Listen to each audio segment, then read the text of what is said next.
The radio crackled with desperation at 0347 hours, cutting through the pre-dawn silence like a blade through silk. Overwatch. This is Bravo Team. We need immediate extraction. I repeat, immediate extraction. We are pinned down and taking heavy fire from multiple positions. Staff Sergeant Elena Vasquez pressed her eye to the scope of her Barrett M2A1, the familiar weight of the rifle settling against her shoulder like an old friend's embrace. 2 miles away, across the jagged landscape of the Hindu Kush Mountains, muzzle flashes lit up the darkness like deadly fireflies. Her breathing slowed, heart rate dropping to that meditative rhythm she'd trained for years to achieve. The world narrowed to the crosshairs, to the wind speed indicator on her wrist device reading 8 miles per hour from the northwest, to the temperature gauge showing -15 degrees Celsius. Preparing and narrating this type of story took us long efforts and hard work.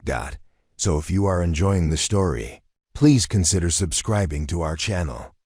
Copy that, Bravo Team, she whispered into her headset, her breath forming small clouds in the bitter mountain air. Overwatch has eyes on your position. Hold tight. Through her scope, she could see them 6 Navy SEALs pressed against the rocky outcropping, their night vision goggles scanning frantically as enemy fire rained down from 3 separate positions. The closest hostile nest was 200 meters from the SEAL team, tucked behind a natural rock formation that provided perfect cover. The furthest was nearly 400 meters beyond that, positioned on a ridge that commanded the entire valley. Between them, a machine gun nest had been set up in what looked like the ruins of an old shepherd's hut, its concrete walls scarred by decades of conflict.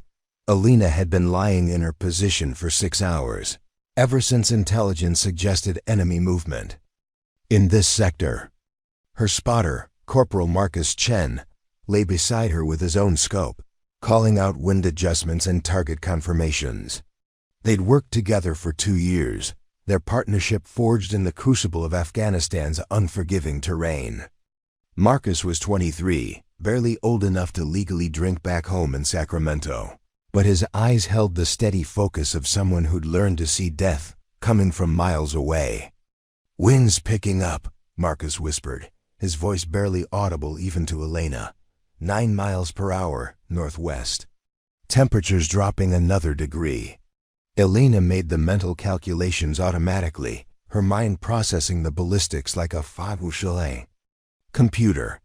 At this distance, 3,847 meters according to her rangefinder, every variable mattered. The .50 caliber rounds in her rifle were capable of the shot, but it would require perfection. The kind of perfection that had earned her the nickname Ghost among the special operations community. Not because she was invisible, but because her targets simply vanished. The SEAL's radio chatter filled her earpiece, painting a picture of growing desperation. Team leader Lieutenant Commander Jake Morrison's voice cut through the static professional despite the circumstances. "Overwatch, we've got wounded." Petty Officer Rodriguez took shrapnel to the leg. "We need to move, but they've got us locked down from 3 sides." Rodriguez.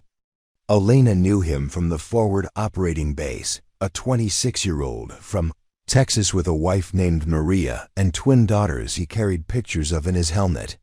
She'd seen him in the mess hall just yesterday, showing anyone who'd look the crayon. Drawings his 4-year-olds had sent him. Now he was bleeding somewhere in those rocks, counting on her to clear a path home. "I need range to targets," Elena whispered to Marcus. "Primary nest, 3,847 meters. Secondary, 4,100 meters. Machine gun position, 3,920 meters. Marcus's voice carried the calm precision of a man who understood that numbers meant the difference between life and death. Elena studied the positions through her scope, noting the patterns of fire, the way the enemy combatants moved between cover. These weren't untrained militants. Their positioning showed tactical knowledge, discipline. They'd set up overlapping fields of fire, mutual support positions. Someone with military training had planned this ambush. The temperature continued to drop as the night wore on, and Elena could feel the cold seeping through her ghillie suit, through the layers of thermal underwear and tactical gear. But her hands remained steady, her breathing controlled. She'd learned long ago to separate her mind from her body during these moments, to exist purely in the space between heartbeats where perfect shots lived. "Bravo team, this is Overwatch," she spoke into her radio. "I need you to mark your position with IR strobes. I'm going to start clearing your exit route, but I need to be absolutely certain of your location." "Copy that, Overwatch. Marking now." Through her night vision scope, Elena watched as 6 infrared strobes flickered to life among the rocks, invisible to the naked eye but clear as daylight through her equipment. The SEALs were clustered in a natural depression using the rocky terrain for cover, but they were effectively trapped. The enemy positions commanded all the obvious exit routes. "Marcus, I'm taking the primary nest first," Elena whispered. "The one closest to Bravo team." "Roger. Wind steady at 9.2. Temps -16 now." Elena adjusted her scope, her finger finding the trigger guard. Through the crosshairs, she could see movement in the primary position, at least 3 combatants, possibly 4. They were taking turns exposing themselves to fire at the SEALs, confident in their cover, unaware that death was watching them from 2 miles away. The shot would have to be perfect. At this distance, the bullet would take nearly 5 seconds to reach its target. In 5 seconds, a man could move, duck, shift position. Elena would have to predict not just where her target was, but where he would be when the bullet arrived. She settled deeper into her shooting position, feeling the rifle become an extension of her body. Her grandmother's rosary, blessed by the priest at St. Maria's in East LA, pressed against her chest beneath her gear. Elena wasn't particularly religious, but she'd carried those beads through 3 deployments, and they'd never failed her yet. Her grandmother, Abuela Rosa, had given them to her the night before she shipped out to basic training, pressing them into her hands with tears in her eyes. "Mia," the old woman had whispered in Spanish, "these beads have protected our family. For 60 years, they will bring you home." The wind shifted slightly, and Marcus called it out. Wind change. 8.7 northwest. Elena made the adjustment, her crosshairs settling on the primary target's position. She could see him clearly now, a man in dark clothing, AK-47 in his hands, firing controlled bursts at the trapped SEALs. He had a beard, was maybe 35 years old. In another life, in another world, he might have been a teacher, a shopkeeper, a father, but in this moment, in this place, he was the thing standing between 6 American warriors and home. "Send it," Marcus whispered. Elena's world collapsed to the space between heartbeats. Her fingers squeezed the trigger with the same gentle pressure she'd used to pet a cat, and the Barrett roared, its massive report echoing across the mountain valley like thunder. The recoil drove into her shoulder, but she stayed on target, watching through her scope as the bullet traced its invisible arc across the darkness. 5 seconds. 5 eternal seconds where everything hung in the balance. The hostile combatant's chest exploded in a cloud of red mist, and he dropped instantly, his rifle clattering against the rocks. Through her scope, Elena could see the shock and confusion on his companions' faces as they tried to process what had just happened. One of them looked around frantically, scanning the surrounding ridges for the source of the shot. "Target down," Elena whispered into her radio. "Primary nest neutralized." But even as she spoke, she was already shifting to the secondary position. The machine gun nest had gone silent, its crew undoubtedly trying to figure out where the shot had come from. The element of surprise wouldn't last long. "Overwatch, this is Bravo team leader," Morrison's voice crackled through her earpiece. "Outstanding. Shot, we're seeing movement from the other positions. They're repositioning, Elena could see it too. The remaining hostiles were abandoning their prepared positions, some falling back to deeper cover, others trying to maneuver to new firing positions. They knew there was a sniper out there now, knew that their carefully planned ambush had been compromised. Marcus ranged to the machine gun nest, 3,920 meters. They're moving around in there. Looks like they're trying to relocate the weapon. Through her scope, Elena could see figures moving within the ruined structure, carrying what looked like a PKM machine gun toward a different window. The gun had been suppressing the SEALs from the north side of the building. Now they were trying to move it to the east side to maintain their field of fire, while getting out of the line of sight from Elena's position. The mathematics of death played out in her mind. New angle, new windage, moving target. This shot would be even more difficult than the first. Bravo team, this is Overwatch. I need you to put some fire on the machine gun position. Keep them focused on you while I reposition my aim. Copy that, Overwatch. Engaging now. The SEALs opened fire with their M4 carbines, the muzzle flashes strobing in the darkness as they laid down suppressive fire on the machine gun nest. Elena used the distraction to adjust her position slightly, finding a better angle on the new target location. She could see him now, the machine gunner, wrestling with his weapon as he tried to set it up in the new position. He was young, maybe early 20s, moving with the urgent efficiency of someone who knew his life depended on speed. But speed was the enemy of precision, and precision was Elena's domain. The crosshair settled on his center mass just as he finished setting up the bipod. Elena's breathing slowed, her heart rate dropping into that familiar rhythm. The wind had shifted. Again, Marcus calling out the adjustment, and she compensated accordingly. "Send it," Marcus whispered. The Barrett spoke again, its voice carrying across the mountains like the judgment of an angry god. This time, Elena watched the bullet's impact through her scope, saw the machine gunner's body jerk violently before he collapsed across his weapon. The PKM fell silent, its deadly chatter replaced by the sound of wind across stone. "Second target down," Elena reported. "Machine gun position neutralized." The remaining hostile position, the one on the ridge, had gone completely silent. Through her scope, Elena could see movement, but it was different now. These weren't the confident, disciplined movements of fighters in control of the situation. These were the quick, panicked motions of men who suddenly realized they were prey instead of predators. "Overwatch, this is Bravo team. We've got visual on at least 4 hostiles pulling back from the ridge position. Looks like they're withdrawing." Elena kept her scope trained on the ridge, watching for any sign of continued threat. After several minutes, she saw them 4 figures in dark clothing, moving quickly along the ridgeline, heading deeper into the mountains. They were carrying their wounded, if there were any, and abandoning their position entirely. "Bravo team, this is Overwatch. Ridge position appears to be abandoning their post.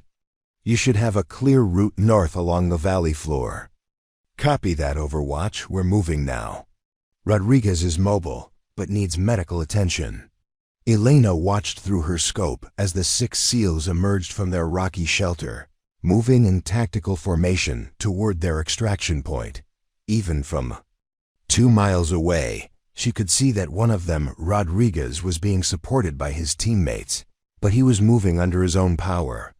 They would make it out. As the SEAL team disappeared into the darkness, heading toward their helicopter landing zone, Elena finally allowed herself to relax slightly.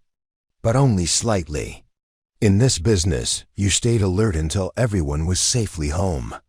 "Outstanding shooting," Marcus said, his voice carrying a note of awe that he tried to hide. Even after 2 years as her spotter, he was still impressed by what Elena could do with a rifle at extreme distances. Elena didn't respond immediately. She was thinking about the men she just killed, 2 human beings, who had woken up that morning not knowing it would be their last. She didn't feel guilt about it. They had made their choice when they decided to ambush American forces. But she felt the weight of it, the way she always did. Each shot, each life taken, was a decision that would follow her forever. "Pack it up," she finally said. "We've got a long hike back to base." As they began to break down their position, carefully camouflaging any sign of their presence, Elena's radio crackled one final time. "Overwatch, this is Bravo team leader. We're at the LZ, and Rodriguez is stable. I don't know who you are, but you just saved 6 lives tonight. We won't forget it." Elena smiled slightly as she secured her rifle in its case. 6 lives. 6 husbands, fathers, sons who would make it home because she had done her job. It was a good night's work, but as they prepared to leave their position, Marcus pointed to something that made Elena's blood run cold. Through his spotting scope, he'd been keeping watch on the valley below, and now he could see vehicles, at least 3 of them, moving with their lights off along the winding mountain road.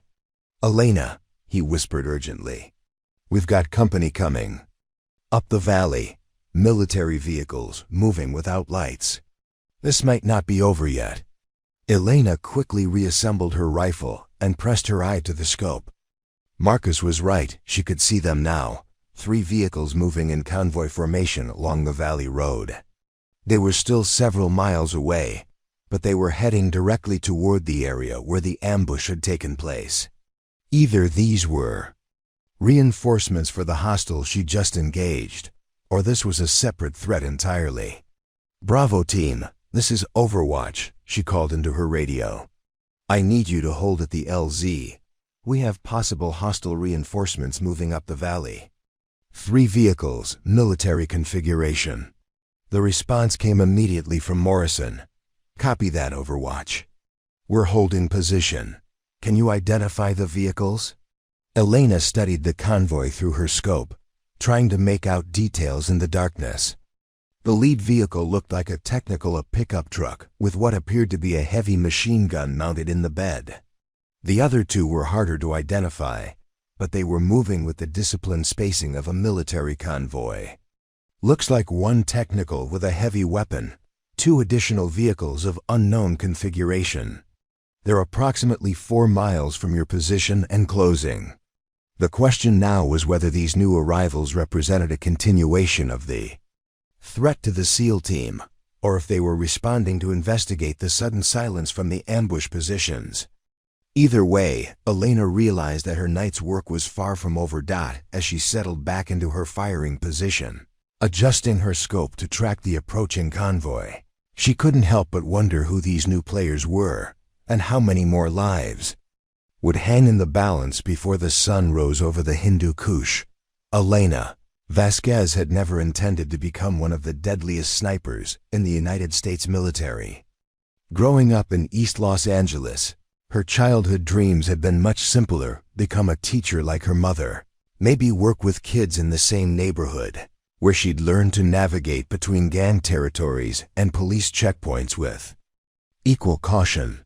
The rifle had come into her life almost by accident, through a JROTC program at Roosevelt High School that offered an escape from the chaos of home and the limitations that poverty seemed to place on every dream. Her father, Miguel, had disappeared when she was 12, leaving behind nothing but empty beer bottles and a mother who worked 3 jobs to keep their small apartment. Elena's earliest memories were of her mother, Carmen, coming home at midnight from her shift at the hospital laundry, still in her scrubs, too exhausted to do anything but collapse into the worn couch that doubled as Elena's bed. Those were the nights when Elena would cover her mother with the thin blanket decorated with roses that Abuela Rosa had crocheted, and promise herself that someday she would make enough money so her mother wouldn't have to work so hard. The contradiction that lived at the center of Elena's existence was that she had become an instrument of death in service of life. Every shot she took, every target she eliminated, was ultimately about bringing someone else home alive. She carried photos in her left breast pocket, not of her own family, though those were there too, but of the people she'd saved: Rodriguez, with his twin daughters, Morrison with his pregnant wife. Dozens of faces of men and women who were alive because Elena Vasquez could put a bullet exactly where it needed to go, from distances that seemed impossible. But the weight of those successful shots was matched by the weight of the ones she'd missed. The times when her mathematics had been wrong, when the wind had shifted at the last second, when some tiny variable she hadn't accounted for had sent her bullet an inch to the left or right of where it needed to be. She kept those photos too. Hidden in a sealed envelope at the bottom of her footlocker, the faces of the people she hadn't been able to save. Staff Sergeant Martinez had been one of them. 3 months ago, outside Kandahar, he'd been pinned down by sniper fire from a building 800 meters away. Elena had the shot, had the angle, had the perfect conditions. But she'd miscalculated the wind speed by half a mile per hour, and her bullet had struck the concrete 2 inches to the right of the enemy sniper's head. In the time it took her to chamber another round and adjust her aim, the enemy had put a bullet through Martinez's chest. He'd lived long enough to see the helicopter that was coming to save him, long enough to ask Elena to tell his mother he loved her, and then he was gone. Elena's daily routine at the forward operating base was a careful balance of maintenance, training, and the kind of mundane tasks that keep a person grounded when their job involves regularly taking human life from extreme distances. She woke every morning at 0500, before the sun painted the mountains in shades of orange and gold, and began with an hour of physical training. Push-ups, sit-ups, pull-ups, and a 5-mile run around the base perimeter. The physical conditioning wasn't just about staying in shape, it was about maintaining the core, strength and stability that allowed her to hold a 28-pound rifle steady for hours at a time. After PT came breakfast in the mess hall, where Elena usually sat alone, eating oatmeal and drinking coffee that was somehow always either too hot or too cold, never quite right. The other soldiers gave her respectful space, not because they disliked her, but because there was something about snipers that made people uncomfortable. Maybe it was the knowledge that she could end their life from a distance they couldn't even see her from. Maybe it was the way her eyes seemed to constantly evaluate angles, distances, and sight lines even during casual conversation. Or maybe it was simply that she carried death in her hands, and that reality created an invisible barrier between her and people who carried life. The loneliness was something Elena had learned to navigate, but never to overcome. She'd had relationships over the years, both with civilians back home and with fellow soldiers, but they always seemed to founder on the same fundamental incompatibility. How do you explain to someone that you spent your days looking through a scope at human beings and deciding which ones deserved to die? How do you come home from a deployment where you've taken 17 lives and sit down at dinner with someone who thinks the most stressful part of their day was traffic on the 405? There had been David, the elementary school teacher she'd met during her last leave. He was kind, patient, good with kids, everything she thought she wanted. They'd dated for 3 months, and Elena had even started to imagine a future where she could leave the military and build something normal, something peaceful. But then she'd been called back for this deployment, and David had asked her what she actually did in the army. When she'd tried to explain, his face had changed, and she'd seen something she'd seen before: fear. Not fear of her, exactly, but fear of what she represented, of the reality of violence that she brought into his careful civilian world. "I just don't understand how you can do it," he'd said during their last conversation via video call. "How you can kill people and then just come home and pretend everything is normal." Elena had tried to explain about service, about protecting people, about the mathematics of war, where sometimes taking 1 life meant saving 10. But David lived in a world where violence was something that happened in movies, and Elena lived in a world where violence was a tool that she wielded with precision and purpose. The gap between those worlds had proven unbridgeable. Her fellow soldiers understood better, but even among the military community, Snipers occupied a unique position. They weren't part of a squad or a platoon in the traditional sense. They worked in pairs with their spotter, operating independently and often at great distance from the units they supported. Elena and Marcus had developed the kind of partnership that was part professional collaboration and part marriage of minds. They knew each other's rhythms, could communicate with gestures and single words, had saved each other's lives more times than either could count. Marcus Chun had grown up in Sacramento, the son of immigrants from Taiwan who had built a successful restaurant business through decades of 18-hour days and careful saving. He'd joined the military to pay for college, planning to study engineering, but had discovered a talent for precision shooting that had led him to sniper training. He was younger than Elena, less experienced, but he had an intuitive understanding of ballistics and an almost supernatural ability to read wind and weather conditions. Their relationship existed in the space between friendship and professional partnership, colored by the knowledge that each depended entirely on the other for survival. Marcus trusted Elena to make shots that seemed impossible, and Elena trusted Marcus to give her the information she needed to make them. But they rarely talked about personal things, rarely ventured into the territory of feelings or fears or dreams for the future. It was as if acknowledging their humanity too directly might compromise their effectiveness as instruments of war. Elena's dreams were filled with scope pictures, the circular view through her rifle scope, crosshairs centered on targets both real and imagined. Sometimes she dreamed about shots she'd taken, reliving successful engagements with perfect clarity. Other times she dreamed about shots she'd missed, watching her bullet trace its path to the wrong destination while people died because of her failure. And sometimes she dreamed about targets that turned into people she knew: her mother, her grandmother, David, Marcus, and she would wake up in a cold sweat, heart pounding, temporarily unable to separate dream from reality. The morning after saving the SEAL team, Elena went through her routine with mechanical precision, but she could feel the weight of the previous night's action settling into her bones, like an old injury that aches when the weather changes. 2 more kills to add to her count, 2 more faces to remember, 2 more calculations in the mathematics of survival that she carried with her. During weapons maintenance, the daily ritual of cleaning and inspecting her rifle that was part technical necessity and part meditation, Elena found herself thinking about the convoy vehicle she'd spotted just before dawn. The reinforcements had never materialized into a threat.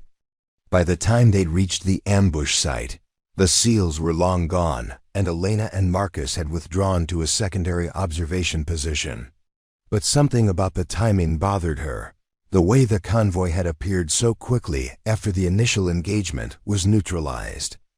"You're thinking too hard again," Marcus observed as he cleaned his own equipment nearby.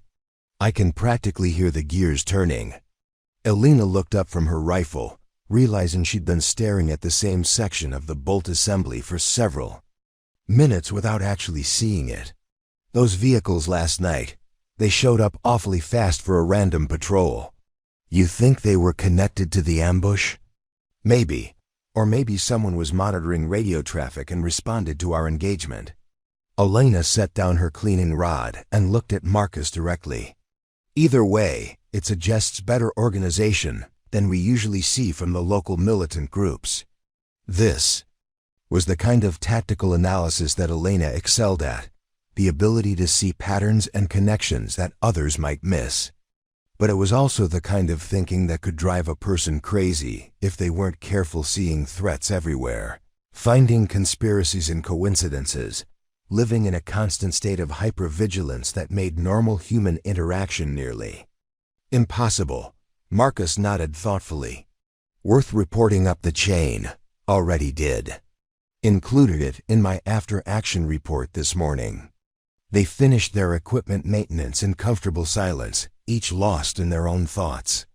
Elena's mind kept returning to the moment just before she'd taken her first shot the previous night, that instant of perfect clarity when the crosshairs had settled on her target, and everything else in the world had fallen away. It was a feeling that was difficult to explain to people who hadn't experienced it. The way time seemed to slow down. The way her heartbeat became the only sound in the universe. The way the rifle felt like an extension of her own body rather than a separate tool. There was something almost spiritual about it, though Elena would never have used that word. She wasn't religious in any conventional sense, despite the rosary she carried, despite the prayers her grandmother had taught her as a child. But there was definitely something transcendent about the moment of perfect shot placement, something that felt like touching the divine even as she was dealing death. The contradiction troubled her sometimes, late at night when sleep wouldn't come and she found herself staring at the ceiling of her bunk, listening to the sounds of the base around her generators humming, guards walking their posts, the distant sound of helicopters coming and going. How could something that felt so right, so perfect, involve taking human life? How could she find peace in an act of violence? Her grandmother had tried to explain it once, during Elena's last visit home before this deployment. Abuela Rosa had been in the kitchen making tamales for Christmas, her gnarled hands working the masa with the same practiced efficiency she'd used for 60 years. Elena had tried to explain what she did, why she'd chosen this path, and the old woman had listened without judgment.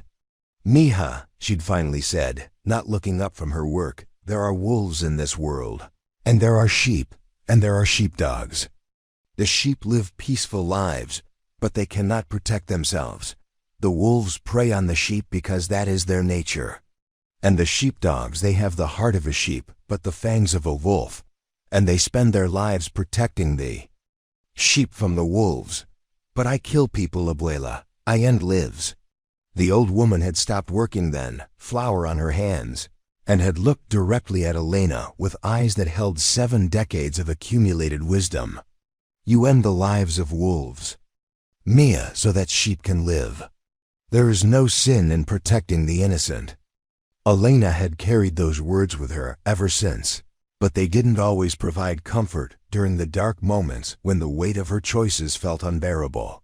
The truth was that the men she killed weren't always wolves. Sometimes they were just sheep who had been convinced by other wolves that violence was their only option. Sometimes they were young men not much different from Marcus, fighting for causes they barely understood in a conflict that had been going on longer than they'd been alive. But Elena had also seen what happened when the wolves were allowed to run free, had seen the aftermath of terrorist attacks, had talked to survivors of mass shootings and bombings and beheadings. She'd read the intelligence reports about planned attacks that had been prevented, about the cascading effects of removing key enemy combatants from the field. The mathematics were cold, but clear. Her actions saved more lives than they cost. Still, the weight accumulated over time, like sediment in a riverbed, gradually changing the shape of the person carrying it. Elena could feel herself becoming someone different from the 18-year-old who had left East Los Angeles, with dreams of serving her country and earning money for college. That young woman had believed in clear distinctions between good and evil, in heroes and villains, in wars that could be won cleanly with minimal cost. The woman Elena had become understood that war was primarily about choosing which terrible option to live with, and that victory often looked disturbingly similar to defeat. The intelligence briefing came 3 days after the SEAL extraction, delivered by a stern-faced CIA analyst named Patterson, who spoke in the careful, measured tones of someone accustomed to dealing with classified information that could change the course of wars.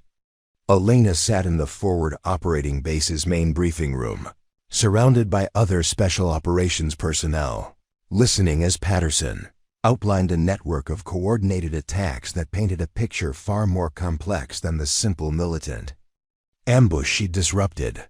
What you encountered during the SEAL extraction was not an isolated incident, Patterson explained, clicking through satellite images and intelligence reports projected on the wall-mounted screen. We now have evidence of at least 17 coordinated attacks across the region in the past 2 weeks, all showing similar tactical sophistication and timing. Someone is organizing these operations at a level we haven't seen before. Elena studied the satellite imagery, noting the locations marked with red pins across the mountainous terrain. Each pin represented an ambush, an IED attack, or a coordinated assault on coalition forces. The pattern was subtle but unmistakable. Whoever was planning these operations had detailed knowledge of patrol routes, supply convoys, and operational schedules. "Sir," interrupted Captain Williams, the base's operations officer, "are we talking about foreign military advisors? Iranian Revolutionary Guard? Pakistani EC?" Patterson's expression remained neutral, but Elena caught the slight tightening around his eyes that suggested the answer was more complicated than anyone wanted to admit. "We're still developing intelligence on command and control structures, but early indicators suggest this is a hybrid operation, local militant groups being supplied, trained, and coordinated by external actors with significant military experience." The room fell quiet as the implications settled in. External actors meant this wasn't just about local insurgent groups anymore. It meant state sponsors, professional military training, sophisticated weapons and communications equipment. It meant the rules of engagement were about to become much more complicated. "What's our mission profile?" asked Master Sergeant Torres, the senior NCO for the base's Special Operations Detachment. "Targeted elimination of key network nodes," Patterson replied, consulting his tablet. "We've identified 7 high-value targets whose removal should significantly disrupt the coordination structure. Primary focus is on their communications hub, located in a compound approximately 15 kilometers from this base." Elena felt a familiar tightness in her chest as she realized where this briefing was heading. Patterson clicked to the next slide, showing detailed reconnaissance photos of a mountain compound that looked like a fortress, high walls, multiple buildings, clear sightlines for defense, and most importantly, positioned on elevated terrain that would make a direct assault extremely costly. "Staff Sergeant Vasquez," Patterson addressed her directly, "your precision shooting capabilities make you the primary asset for this operation. The compound's defensive position makes it nearly impregnable to conventional assault, but intelligence indicates that eliminating 2 specific individuals would collapse the entire command structure." The photo showed 2 men, both in their 40s, both with the bearing of professional soldiers despite their civilian clothing. The first was identified as Omar Rashid, described as the operational commander for the network. The second was listed only as Al-Masri, an obvious alias, but the intelligence brief described him as a former Syrian army colonel who had been training local militants in advanced tactics. "Range to target?" Elena asked, already studying the compounds layout and identifying potential shooting positions. "Maximum effective range from viable concealed positions is approximately 2,800 meters. Well within your demonstrated capabilities, but the window of opportunity will be limited. Intelligence suggests both targets will be present at the compound for a planning meeting tomorrow at 1400 hours. Elena nodded, her mind already running through the technical aspects of the shot. 2,800 meters was challenging but manageable, assuming good weather conditions and proper preparation. But something about the setup bothered her. The timing was too convenient, the intelligence too specific, the targets too perfectly positioned for elimination. "What's the reliability of this intelligence?" she asked. Patterson hesitated for just a fraction of a second before responding. "Sources rated as generally reliable, though this is the first operation based entirely on their reporting." Elena exchanged a glance with Marcus, who was sitting across the briefing room. They'd worked together long enough that they could communicate without words, and she could see in his expression the same unease she was feeling. In their experience, intelligence that seemed too good to be true usually was, But orders were orders. And by 06:00 the following morning, Elena and Marcus were making their way through the rugged mountain terrain toward the observation position they'd selected during their mission planning. The route took them through a landscape that seemed designed by malevolent gods' knife-edge ridges, loose scree slopes that threatened to send them tumbling into 1,000-foot drops, and narrow passages where a single mistake could end in death or capture. Elena carried her Barrett rifle in a specialized case designed to protect the weapon's delicate optics during movement over rough terrain. The rifle was her lifeline, her most trusted tool, and she treated it with the reverence that other people reserved for religious artifacts. Every component had been individually tested and certified, every scope adjustment verified through hundreds of rounds of practice, every potential point of failure examined and reinforced. Marcus carried the supporting equipment: spotting scope, range-finding equipment, communications gear, and the specialized computer that could calculate ballistic solutions for extreme-range shots. Together, they represented one of the most effective long-range precision fire teams in the U.S. military. But Elena never forgot that their effectiveness depended entirely on preparation, patience, and the willingness to accept that some shots simply couldn't be made. The observation position they'd selected was a natural cave formation approximately 2,850 meters from the target compound, positioned to provide clear sight lines while offering concealment and multiple escape routes. They'd identified the position using satellite imagery and confirmed its viability through reconnaissance reports from other units. But Elena always preferred to see a shooting position with her own eyes before committing to it. The approach took 6 hours of careful movement through terrain that challenged every aspect of their physical conditioning and tactical training. They had to navigate around 2 separate enemy patrol routes, cross 3 separate ridgelines without being silhouetted against the sky, and finally climb a nearly vertical rock face to reach their position. By the time they settled into the cave, both were exhausted, but Elena's hands were perfectly steady as she began assembling her rifle. The view from their position was spectacular, a panoramic vista of the Hindu Kush Mountains that would have been breathtaking under different circumstances. But Elena's attention was focused entirely on the compound visible through her scope, a cluster of buildings surrounded by high walls that looked like a medieval castle transplanted to the 21st century. Range confirmed at 2,847 meters. Marcus reported, working with his laser rangefinder and ballistic computer. Wind is currently 5 miles per hour from the southwest, but weather reports suggest it may increase to 10 miles per hour by early afternoon. Elena settled into her shooting position, feeling the familiar ritual of preparation calm her mind and steady her breathing.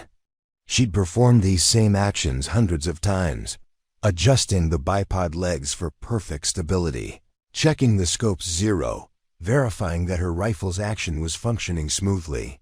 But today felt different, charged with intention she couldn't quite identify.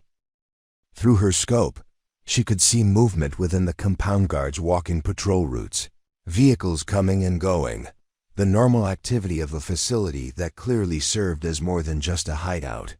This was a functioning command center, complete with communications equipment, vehicle maintenance facilities, and what appeared to be a training area where she could see figures moving through tactical exercises.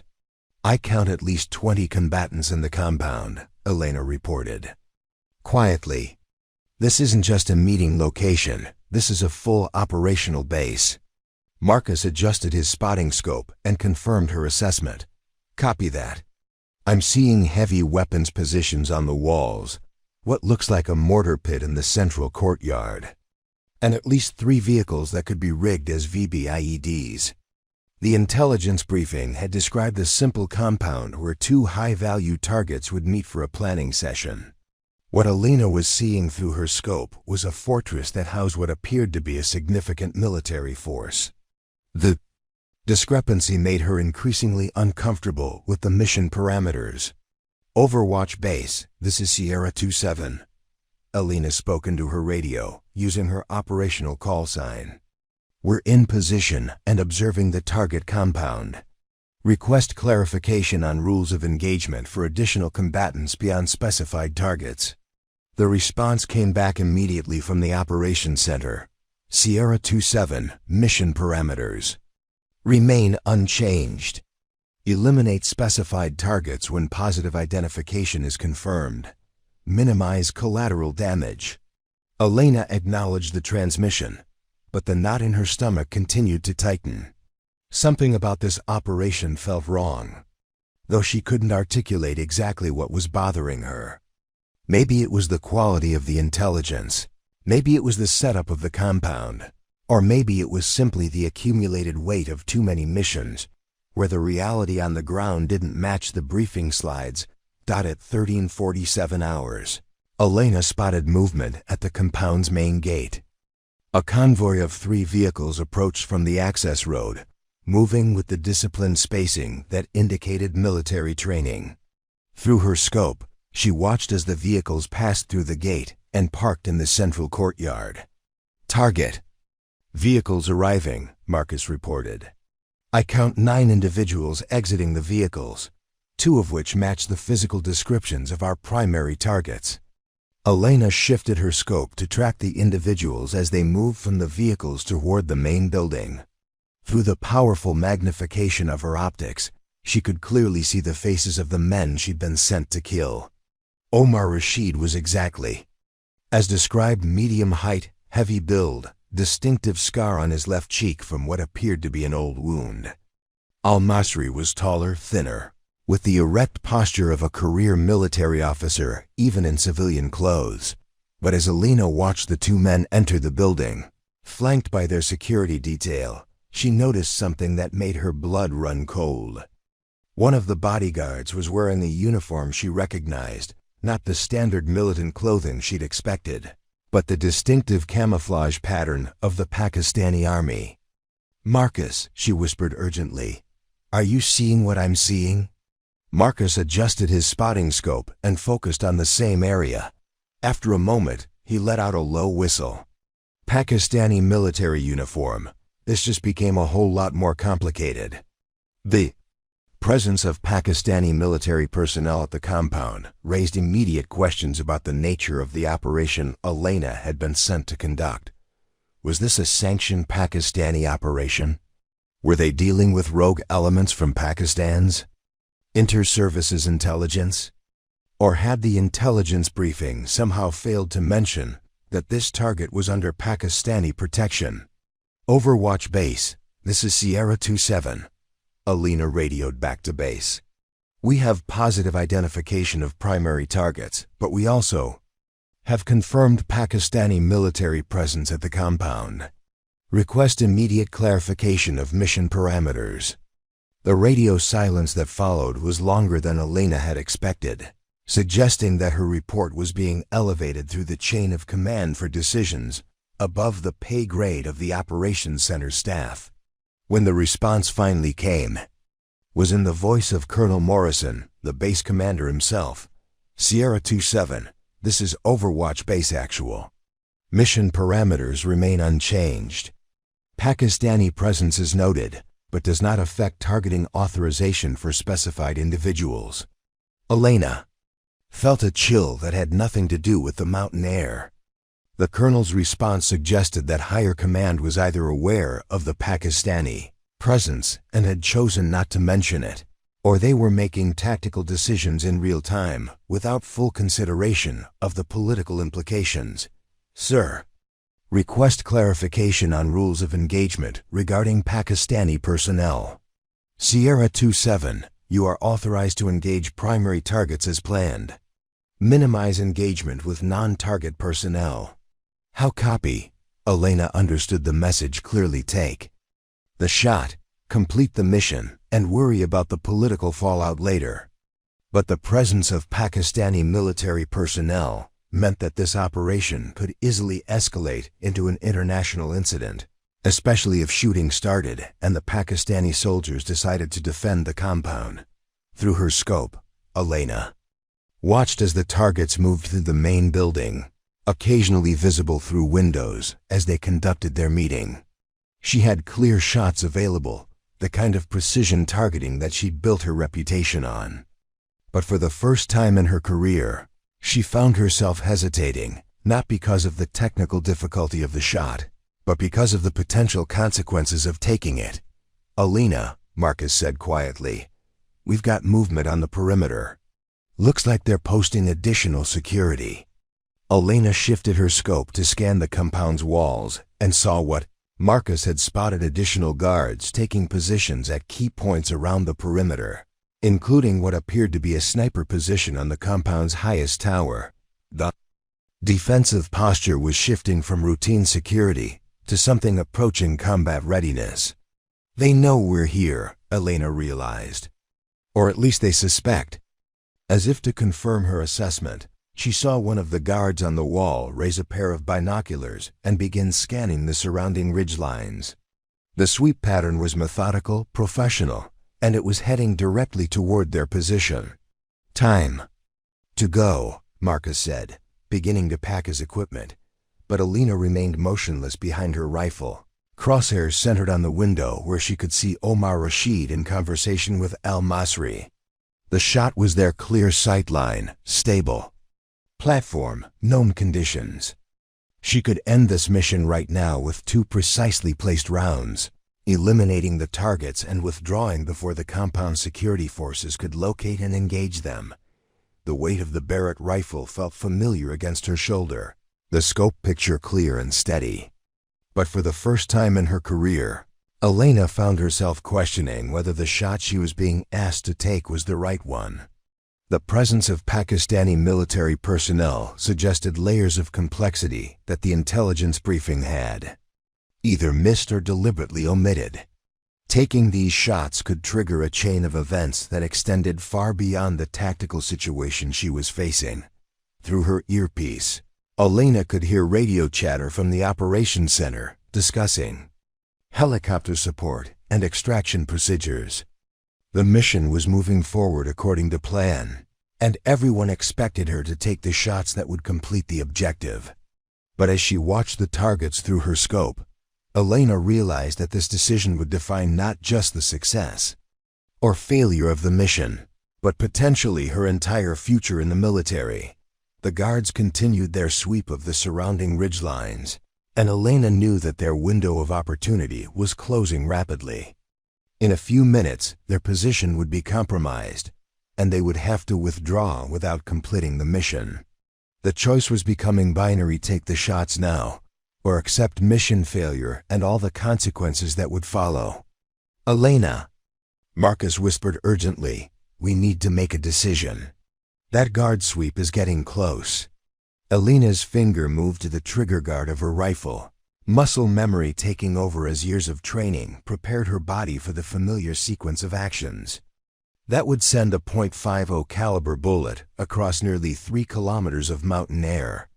But her mind was racing through calculations that had nothing to do with ballistics: political calculations, moral calculations, strategic calculations about what kind of war they were really fighting and what kind of soldier she wanted to be.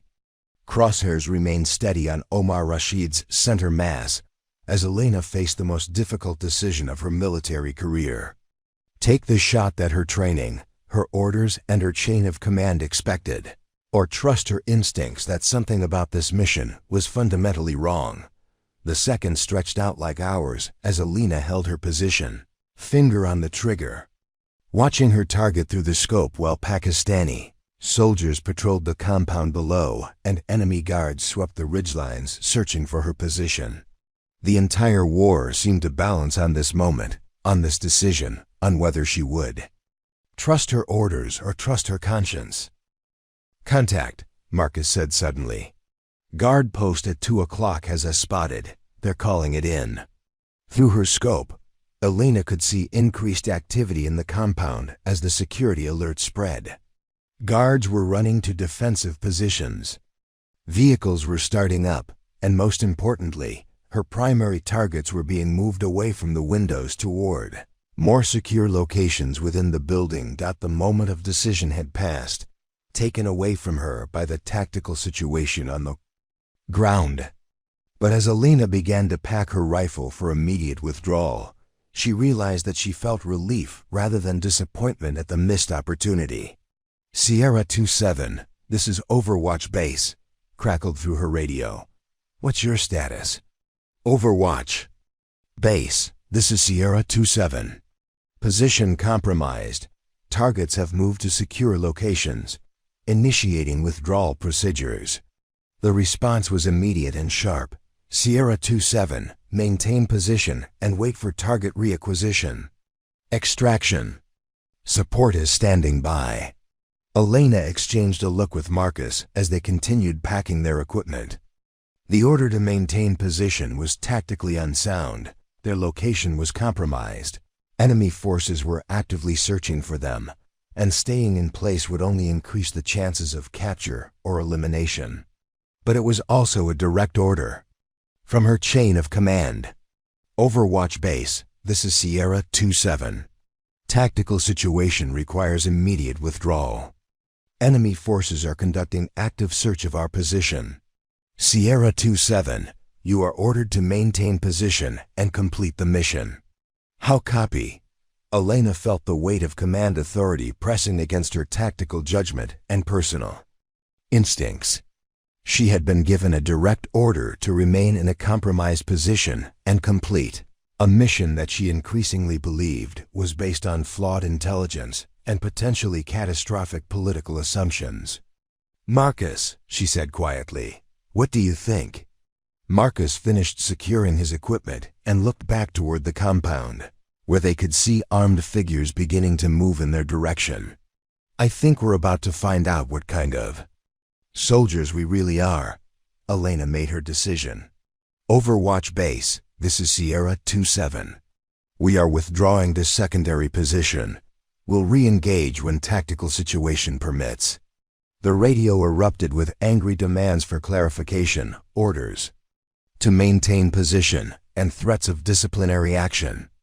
But Elena had already switched off her radio and was following Marcus toward their planned escape route, leaving behind a mission that she had chosen not to complete and a chain of command that she had chosen not to obey. As they moved through the mountain terrain toward their extraction point, Elena realized that she had crossed a line that would define the rest of her career and possibly the rest of her life. She had chosen to trust her own judgment over her orders, chosen to prioritize her conscience over her duty, chosen to accept the consequences of making the harder choice rather than simply following commands. The implications of that decision would follow her for years to come, but as they disappeared into the unforgiving landscape of the Hindu Kush Mountains, Elena felt a clarity of purpose that she hadn't experienced since the day she first picked up a rifle and discovered she had a gift for precision shooting. The debriefing room at Bagram Airfield was windowless and sterile, lit by harsh fluorescent lights that cast everything in an unforgiving glare. Elena sat across from a panel of officers whose rank insignia told a story of careers built on successful completion of difficult missions, men who had climbed the military hierarchy by following orders and expecting others to do the same. The air conditioning hummed with mechanical persistence, but Elena could still feel sweat gathering beneath her uniform as she prepared to defend decisions that she was beginning to realize might end her career.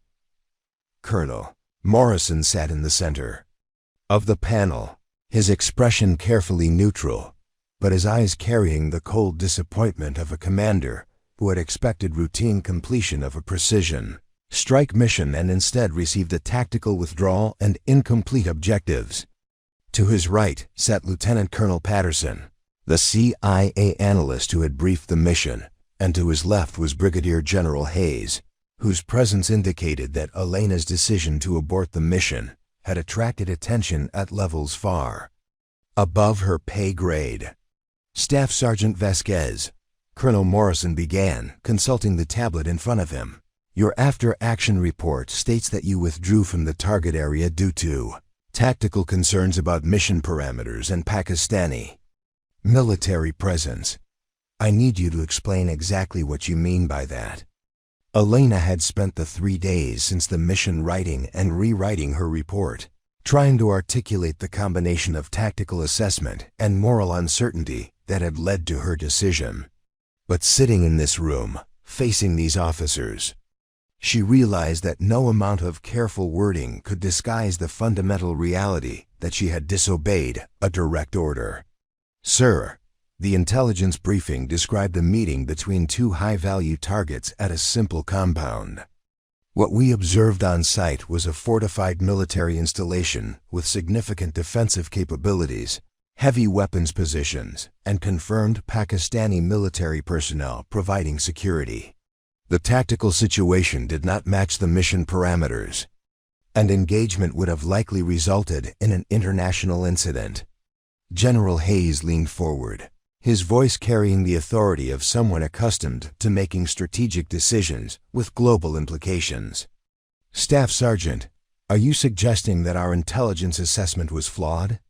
Elena felt the weight of the question, understanding that her answer would either validate her decision or condemn it. "Sir, I'm suggesting that the situation on the ground was significantly different from what we were briefed to expect, and that engaging the targets under those circumstances would have created risks that extended far beyond the tactical level." Patterson, the CIA analyst, opened his own tablet and began reading from what appeared to be classified communications.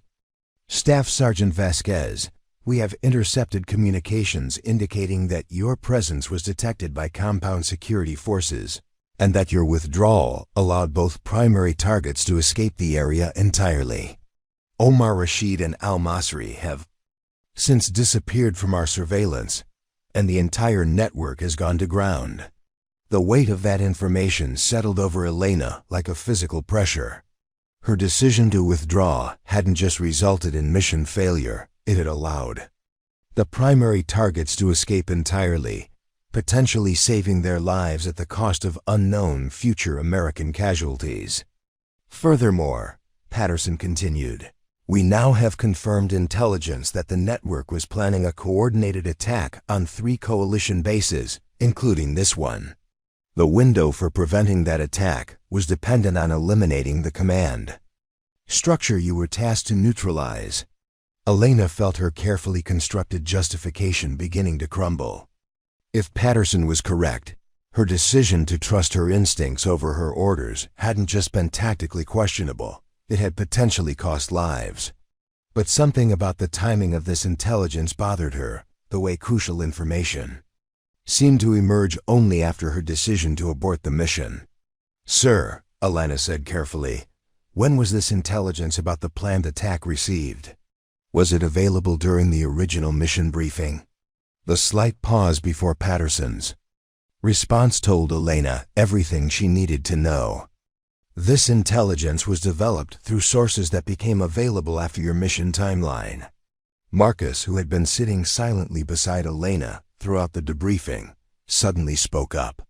"Sir, with respect, if intelligence about planned attacks was available after our mission, why weren't we provided with that information before being ordered to maintain our compromised position?" General Hayes turned his attention to Marcus with the kind of focused intensity that could make seasoned soldiers question their career choices. "Corporal Chun, are you suggesting that operational decisions should be delayed while every piece of potentially relevant intelligence is developed and analyzed?" "No, sir," Marcus replied steadily. "I'm suggesting that orders to maintain a compromised position and complete a mission should be based on tactical realities, rather than intelligence that wasn't available at the time those orders were given." Elena realized that Marcus was supporting her decision at considerable risk to his own career, and she felt a surge of gratitude, mixed with guilt that her choices were affecting someone else's future. Colonel Morrison consulted his tablet again, then looked directly at Elena. "Staff Sergeant Vasquez, during your time in theater, you have completed 47 successful precision shooting missions with confirmed eliminations. Your record indicates exceptional technical skill and tactical judgment. That's what makes this situation so disappointing." Elena understood the subtext, Her previous success made her current failure more significant, not less. She had built a reputation for completing impossible shots under adverse conditions, and that reputation meant her decision to abort a mission would be scrutinized more harshly than if she had been an average performer. "Sir, I understand the disappointment, and I accept full responsibility for the decision to withdraw. But I maintain that engaging the targets under the circumstances we observed would have created strategic complications that outweighed the tactical benefits of target elimination." General Hayes closed the folder in front of him with the kind of deliberate precision that indicated a decision had been made. "Staff Sergeant Vasquez, your technical skills are not in question. However, your judgment regarding the appropriate limits of mission parameters and chain of command authority clearly requires reassessment." Elena felt her career hanging in the balance as General Hayes continued. "You will be transferred to a training role at Fort Benning, where you will serve as an instructor for the Advanced Marksmanship Unit. Your deployment to Afghanistan is terminated effective immediately." The finality of the decision hit Elena like a physical blow. Transfer to a training position was often a career-ending move for special operations personnel, a way of removing someone from operational roles without the administrative burden of formal disciplinary action. She would spend the rest of her enlistment teaching marksmanship to students who would go on to deploy to the same kinds of missions she would no longer be allowed to participate in. "Sir," Elena said, struggling to keep her voice steady, "I request permission to address my chain of command regarding the circumstances of this decision." "Request denied," General Hayes replied. "This matter is closed. You will report to the transportation office at 1400 hours for processing to your new assignment." As the panel began gathering their materials, Elena realized that her military career as she had known it was over. But as devastating as that reality was, she found herself thinking about the 2 men she hadn't killed in that mountain compound, and about the Pakistani soldiers who might have died in the firefight that would have followed her shots. The mathematics of war were never simple, and Elena was beginning to understand that some calculations couldn't be reduced to confirmed kills and mission completion rates. Marcus walked with her from the debriefing room, neither of them speaking until they were outside the administrative building and away from the ears of the officers who had just ended Elena's operational career. "You know," Marcus said finally, "they never actually proved that withdrawing was the wrong decision." Elena looked at him, grateful for his loyalty, but also concerned about the impact her choices might have on his future. "Marcus, you don't have to." "No," he interrupted. "I was there. I saw what you saw. The intelligence didn't match the ground truth, and engaging those targets would have started a firefight with Pakistani military personnel. That's not a tactical decision, that's a strategic one, and it's above our pay grade." Elena appreciated his support, but she also understood that the military was not an organization that rewarded questioning orders, regardless of how reasonable the questions might be. Her decision to trust her judgment over her chain of command had been correct in her mind, but correctness was not always the most important factor in military decision-making.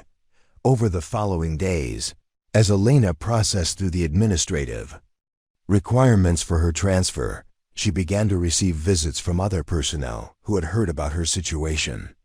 Some came to express support, others to try to understand her reasoning, and a few to question whether she had lost her nerve at a critical moment. Master Sergeant Torres, the senior NCO for the base's Special Operations Detachment, stopped by her quarters on her last evening at the forward operating base. He was a 20-year veteran with multiple combat deployments, someone whose opinion carried weight throughout the special operations community. "Vasquez," he said, settling into the plastic chair beside her bunk, "I've been doing this job for a long time, and I've seen a lot of good soldiers make hard decisions under impossible circumstances." Elena waited for him to continue, uncertain whether this conversation would offer support or condemnation. "Sometimes," Torres continued, The hardest decision is the right one, even when nobody else understands it at the time. I've read your report, and I've talked to people who were monitoring the situation. You may have saved more lives than you cost." Elena felt a mixture of validation and sadness at his words. Validation because they suggested that her decision had been reasonable. Sadness because they came too late to change the consequences she was facing. "Master Sergeant," Elena said, "do you think I made the right choice?" Torres was quiet for a long moment, staring out the small window toward the mountains where Elena had made her fateful decision. "I think you made the only choice you could live with," he finally said. "And in this business, that's sometimes the best you can do." The conversation that affected Elena most deeply came from an unexpected source, Captain Martinez, the younger brother of the Staff Sergeant Martinez whom Elena had failed to save 3 months earlier. Captain Martinez was a logistics officer with no direct connection to special operations, but he had sought Elena out after hearing about her situation. "I wanted to thank you," he said simply, sitting across from Elena in the base mess hall over coffee that was, as always, either too hot or too cold. Elena was confused by his gratitude. "Captain, I don't understand. I failed to save your brother." "No," Martinez replied, shaking his head. "You tried to save my brother under impossible circumstances, and when it didn't work, you carried that failure with you every day since. This time, when you had a choice between following orders and preventing unnecessary deaths, you chose to prevent unnecessary deaths. That tells me something about the kind of person you are." Elena felt tears threatening for the first time since the mission, moved by this unexpected perspective on her decision. "I'm not sure everyone sees it that way." "Everyone doesn't matter," Captain Martinez said. "What matters is that you looked at a situation where following orders might cost lives, and you chose to save lives instead. My brother would have respected that choice." As Elena prepared to leave Afghanistan for what she assumed would be the last time in her military career, she reflected on the series of events that had brought her to this point. She had become a sniper to protect people, to use her skills in service of something larger than herself. But she had discovered that sometimes protecting people meant making choices that couldn't be reduced to simple calculations of confirmed kills and completed missions.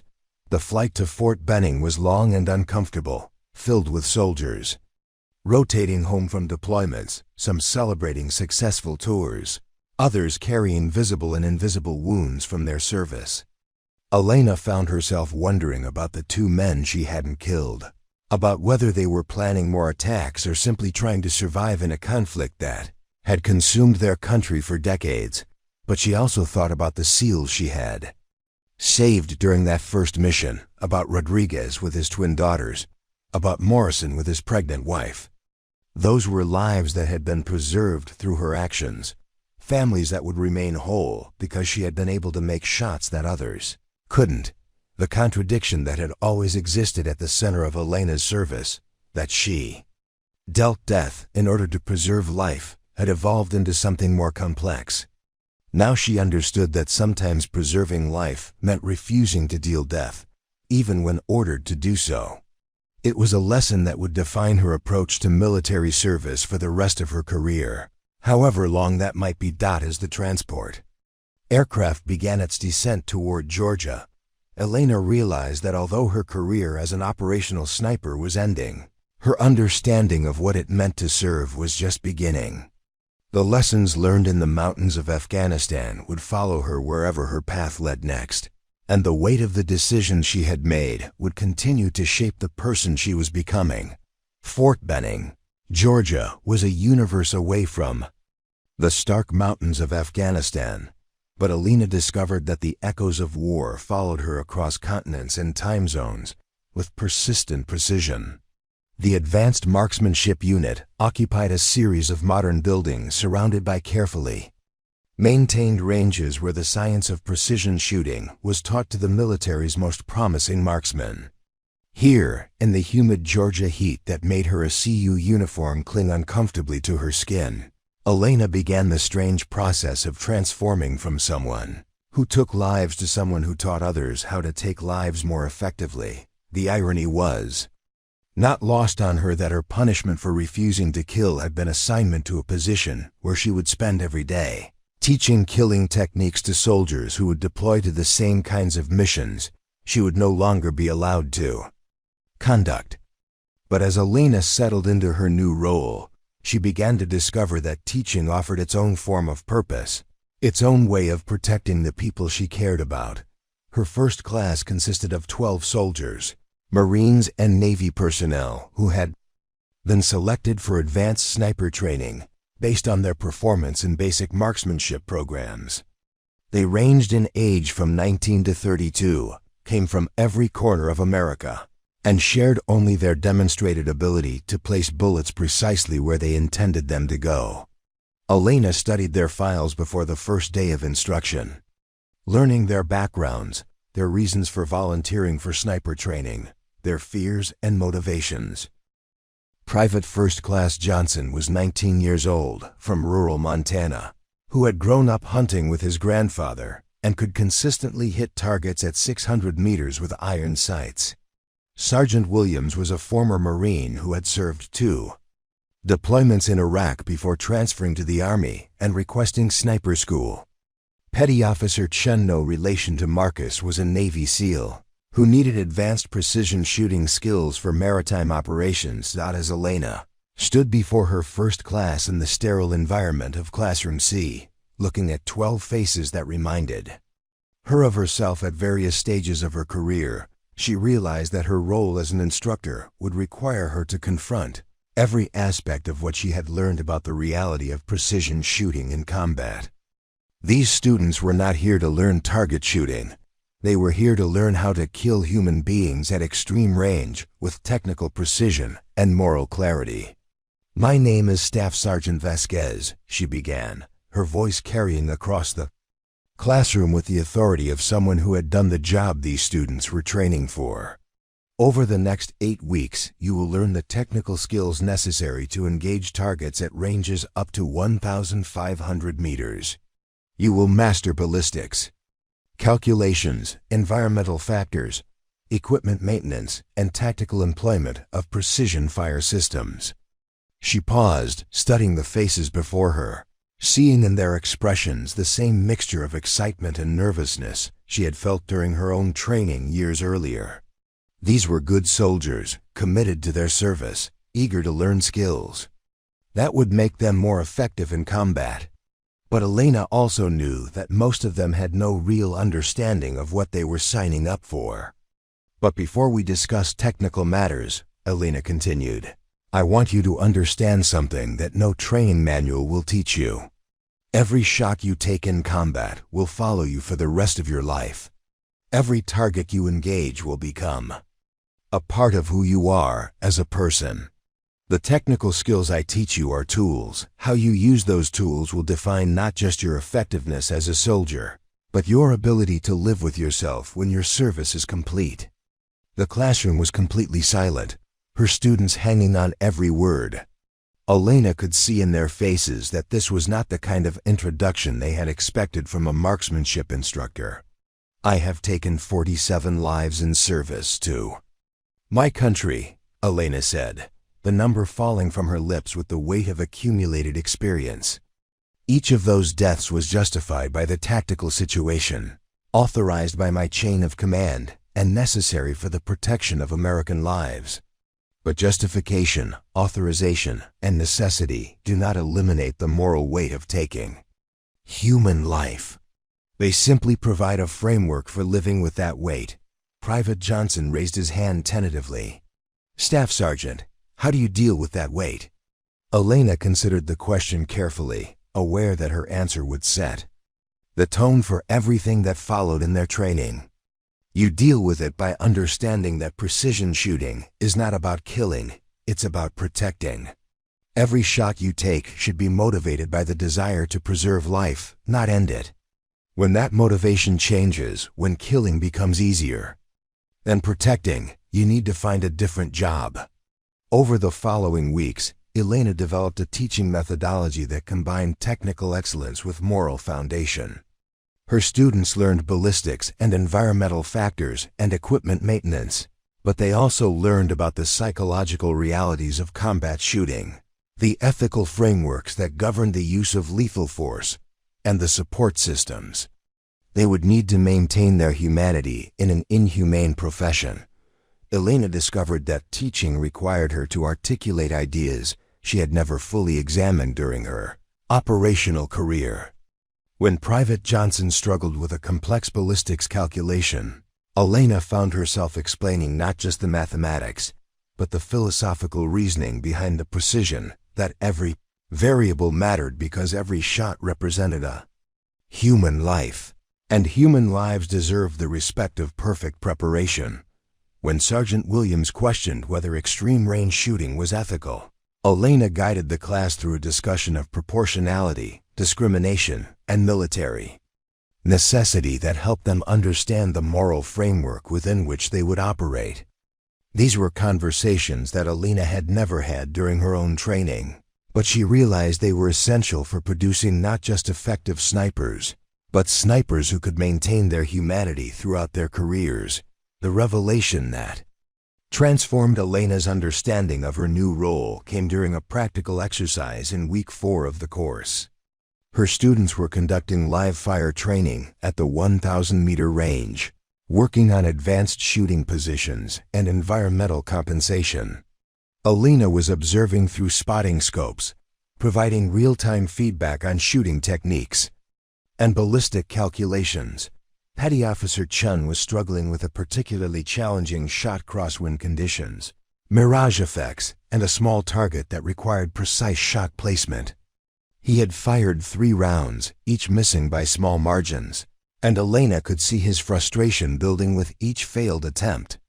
"Petty Officer Chun," Elena called out, "what's your thought process right now?" "I'm trying to make this shot work," Chun replied, tension evident in his voice. "I've calculated the ballistics, I've compensated for wind, but I keep missing." Elena walked to his position and knelt beside him, studying the target and environmental conditions. "What's the mission requirement for this shot?" Chun looked confused by the question.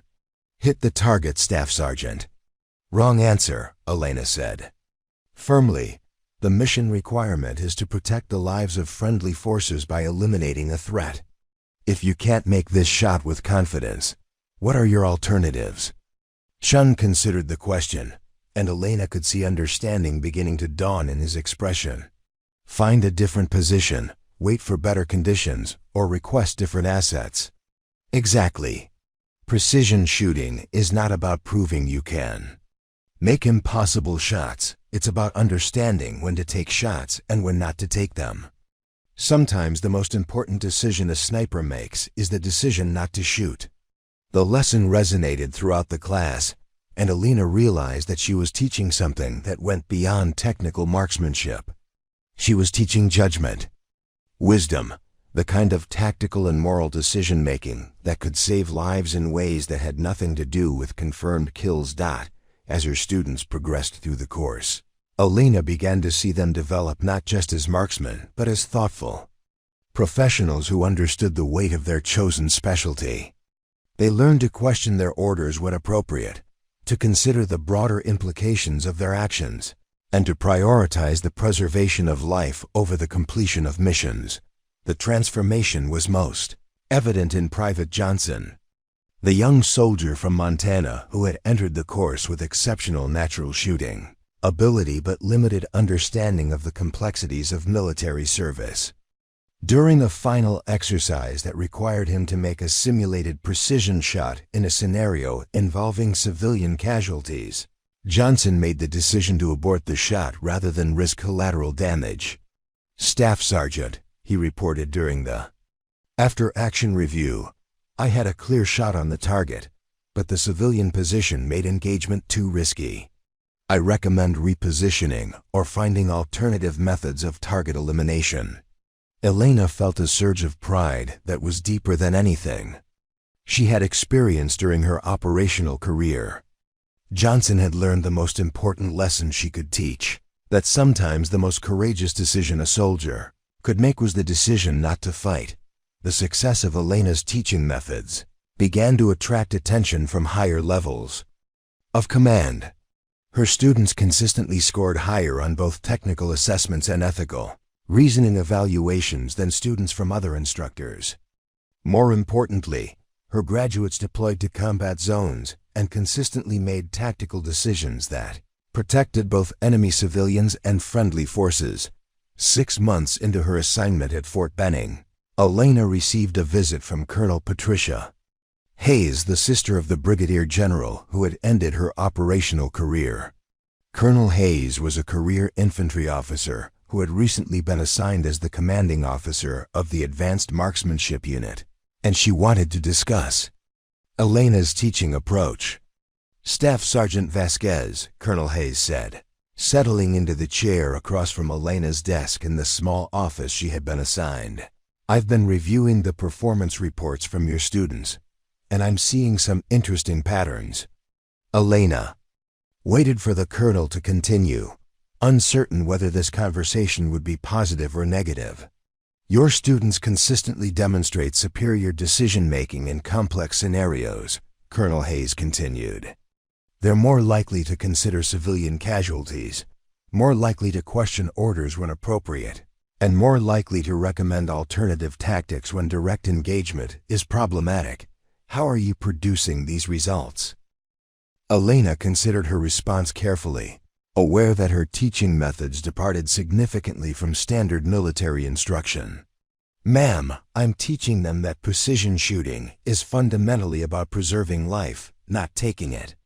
Everything else, technical skills, tactical employment, equipment maintenance, serves that primary purpose." Colonel Hayes leaned forward, clearly interested in the details. "Explain what you mean by that." "Ma'am, most marksmanship training focuses on the technical aspects of making difficult shots. Students learn ballistics and environmental factors and equipment operation. But they don't learn how to integrate those technical skills with moral reasoning and tactical judgment. They learn how to kill, but not when to kill or when not to kill. And you're teaching them decision-making frameworks along with technical skills?" "Yes, ma'am. I'm teaching them that every shot they consider taking should be evaluated against the mission requirement to protect friendly forces and minimize harm to civilians. Sometimes that means taking a difficult shot under adverse conditions. Sometimes it means not taking an easy shot because the risk-benefit analysis doesn't support engagement." Colonel Hayes was quiet for several minutes, processing Elena's explanation. Finally, she looked up from her notes and made direct eye contact. "Staff Sergeant, I want you to develop this teaching methodology into a formal curriculum that can be implemented across all marksmanship training programs. I'm recommending you for promotion to Sergeant First, class and assignment as the primary curriculum developer for ethical marksmanship instruction." Elena felt a mixture of surprise and vindication at the colonel's words. The career that she had thought was over was instead evolving into something she had never imagined: a position where she could influence the training of every precision shooter in the U.S. military. "Ma'am," Elena said carefully, "I appreciate the confidence, but I should mention that my previous assignment ended with disciplinary action for questioning mission parameters." Colonel Hayes smiled slightly, the first time Elena had seen humor in her expression. "Staff Sergeant, I'm fully aware of your situation in Afghanistan. I've read your complete file, including the classified portions that detail the intelligence failures and political complications surrounding that mission. Your decision to abort was vindicated by subsequent events, though that information was never made available to the review board." Elena felt as if the ground had shifted beneath her feet. "Ma'am, what subsequent events?" "The compound you were tasked to target was attacked by Pakistani forces 3 days after your withdrawal. Omar Rashid and al-Masri were both killed, along with 17 other network members. The Pakistani government claimed they were conducting a counter-terrorism operation against foreign militants who had established an unauthorized base in their territory. The implications of this information crashed over Elena like a wave. Her decision to abort the mission hadn't just prevented an international incident. It had allowed the Pakistani government to eliminate the targets themselves, achieving the strategic objective without American fingerprints on the operation. Furthermore, Colonel Hayes continued, the intelligence about planned attacks on coalition bases was fabricated by a source who was attempting to manipulate American forces into conducting operations that would destabilize Pakistani-American relations. The entire mission was based on information provided by hostile intelligence services. Elena felt anger and relief in equal measure. Her instincts about the mission had been correct. She had been sent to conduct an operation based on false intelligence that was designed to damage American strategic interests. Her decision to trust her judgment over her orders had not only been tactically sound but strategically essential. Ma'am, why wasn't this information provided during my review board? Because the intelligence community needed time to fully develop the scope of the deception operation. Revealing the source of the false intelligence prematurely would have compromised ongoing counterintelligence investigations. Your career was sacrificed for operational security. Elena understood the logic, but she also felt the injustice of having her reputation damaged to protect intelligence operations that she had never been informed about. Her decision to question orders had been vindicated, but only after she had faced the consequences of that decision. Staff Sergeant, Colonel Hayes said, the Army owes you an apology for the way your situation was handled. More importantly, the Army needs officers and NCOs who have the judgment to question orders when those orders don't align with strategic interests. That's exactly the kind of thinking we want to build into our marksmanship training programs. Over the following months, Elena threw herself into the development of what became known as the Integrated Marksmanship and Tactical Decision-Making Curriculum. The program combined traditional technical training with ethical reasoning, tactical judgment, and strategic thinking. Students learned not just how to make difficult shots, but how to evaluate whether those shots should be taken at all. The curriculum included case studies based on Elena's own experiences, including the mission she had aborted in Afghanistan. Students worked through scenarios where technical capability conflicted with tactical wisdom, where orders conflicted with strategic interests, and where legal authority conflicted with moral imperatives. They learned to see precision shooting as one tool among many, to be employed only when it served the broader mission of protecting American lives and interests. Elena's promotion to Sergeant First Class came with assignment to the newly created position of Senior Instructor for Ethical Combat Decision-Making. Her office was moved to a larger space that could accommodate the meetings and planning sessions required for curriculum development. More importantly, her influence extended beyond the Advanced Marksmanship Unit to every military school where precision shooting was taught. The transformation of Elena's career reached a culmination point when she was selected to brief the Army Chief of Staff on the integration of ethical training into marksmanship instruction. Standing in the Pentagon briefing room, facing the senior leadership of the Army, Elena realized how far she had traveled from the mountains of Afghanistan where she had made the decision that changed her life. General, Elena concluded her briefing, precision shooting capability without moral reasoning creates tactical assets that may achieve immediate objectives while creating strategic liabilities. Our goal is to produce soldiers who can not only make difficult shots, but who can make the difficult decision not to take shots when doing so serves the broader mission.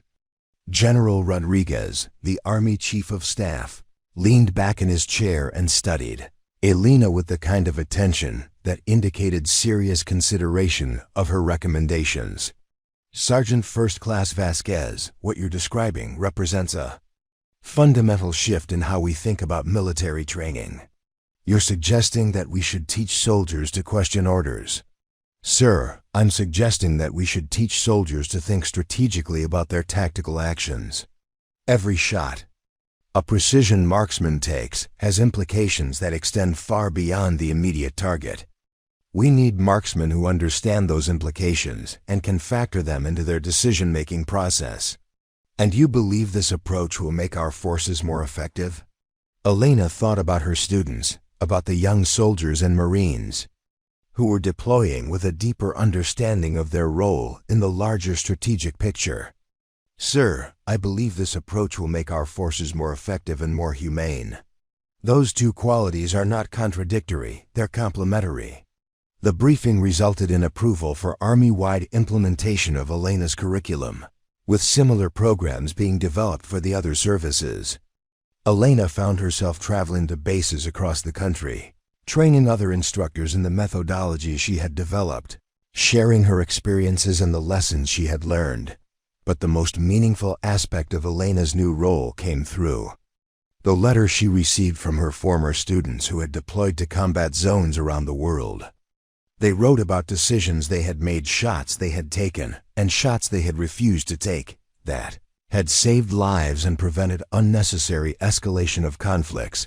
Petty Officer Chun wrote from a deployment in the Mediterranean, describing how he had recommended against engaging a target, because civilian casualties would have undermined the strategic objectives of the mission. The target was eliminated through alternative means that achieved the tactical goal without creating political complications. Sergeant Williams wrote from Iraq, explaining how he had refused an order to engage a target because his tactical assessment indicated that the intelligence was unreliable. The target was later confirmed to be a civilian who had been misidentified through flawed surveillance. Private Johnson, now Corporal Johnson, wrote from Afghanistan, describing how he had made the decision to take an extremely difficult shot to protect a convoy that was under attack. The precision required had been at the absolute limit of his capabilities, but his training in both technical marksmanship and ethical decision-making had given him the confidence to attempt the shot and the wisdom to know when it was worth the risk. Each letter represented validation of Elena's approach to training, but more importantly, each letter represented lives saved and conflicts de-escalated through the application of judgment and wisdom alongside technical skill. Elena realized that her influence on the profession of arms would extend far beyond her own operational career, that the students she trained would train others, creating a ripple effect of thoughtful, ethical marksmanship that would continue. For decades, 2 years after her transfer to Fort Benning, Elena received an unexpected visitor. Marcus Chun arrived at her office on a humid Georgia afternoon, now wearing the rank insignia of Staff Sergeant and carrying the bearing of someone who had continued to serve in operational roles. "Elena," he said, settling into the chair across from her desk, "I wanted to thank you for something." Elena looked at her former spotter, noting the new lines around his eyes that spoke of additional deployments and continued exposure to the realities of combat. "Marcus, you don't need to thank me for anything. If anything, I should be thanking you for supporting my decision that day." "No," Marcus said firmly. "I need to thank you for teaching me that sometimes the most important decision a soldier can make is the decision not to follow orders. That lesson has saved lives, mine and others." Marcus went on to describe a mission he had conducted 6 months earlier, where he had been ordered to provide spotting support for a precision shot that would have eliminated a high-value target, but also killed 3 children who were playing nearby. Based on the training he had received from Elena, he had recommended alternative tactics that achieved the same strategic objective without risking civilian casualties. The target was eliminated through other means 3 days later, Marcus explained. The mission was successful, the children lived, and no one questioned my recommendation because I had provided tactically sound alternatives rather than simply refusing orders. Elena felt a deep satisfaction that went beyond professional accomplishment. The principles she had developed through her own difficult experience were being applied by others to make better decisions in similar situations. The weight of her choice in the mountains of Afghanistan was being balanced by the lives saved through the wisdom that choice had produced. "Marcus," Elena said, "how many other people have been influenced by the training approaches we developed?" "Here." Marcus smiled, pulling out a tablet and showing Elena a network diagram that mapped the career paths of her former students. "Last count, your direct students have trained over 400 additional marksmen across all services.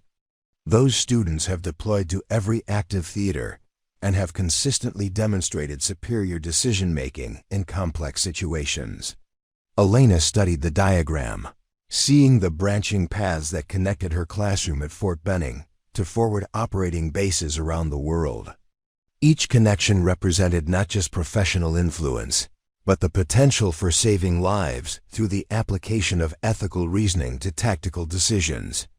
"Elena," Marcus continued, "there's something else you should know. The mission.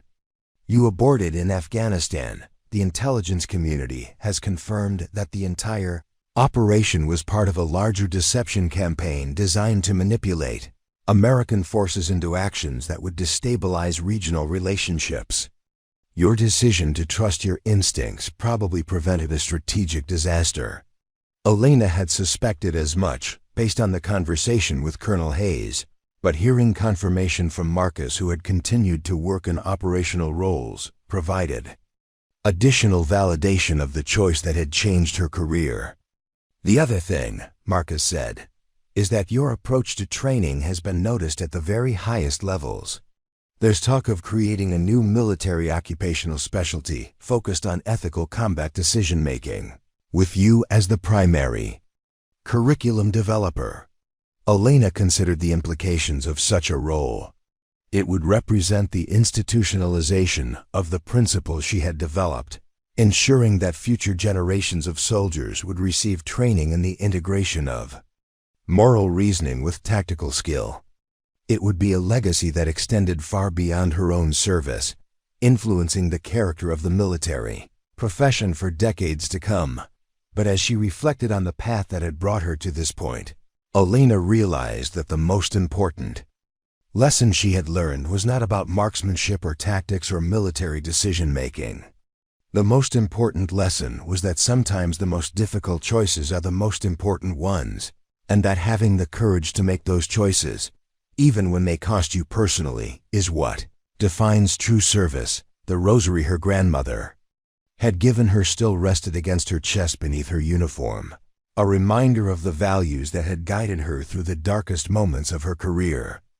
Abuela Rosa's words about protecting sheep from wolves had taken on new meaning as Elena had learned that sometimes protection meant refusing to hunt, even when ordered to do so.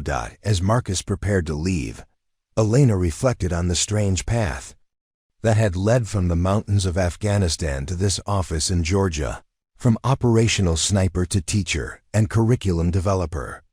She had lost the career she had planned but had found a purpose she had never imagined, influencing the next generation of soldiers to be both more effective and more humane in their service. The weight of every shot not taken was proving to be as significant as the weight of every shot she had taken. And Elena was beginning to understand that her greatest contribution to the profession of arms might be teaching others when not to shoot. Elena stood at the podium of the War College auditorium, facing an audience of senior military officers, defense contractors, and academic researchers who had gathered for the annual symposium on military ethics and tactical decision-making. The auditorium was packed beyond capacity, with additional attendees participating via video conference from military installations around the world. Her presentation, titled "The Strategic Value of Tactical Restraint," had become one of the most requested briefings in the professional military education system.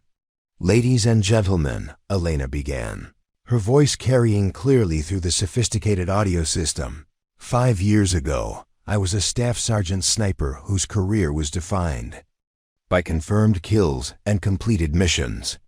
Today, I stand before you as the Director of Ethical Combat Decision-Making for the United States Army, responsible for training programs that have influenced over 10,000 soldiers, sailors, airmen, and Marines. The transformation had been remarkable not just in scope but in institutional acceptance. What had begun as Elena's personal approach to marksmanship instruction had evolved into a comprehensive training philosophy that was being implemented across all branches of the military.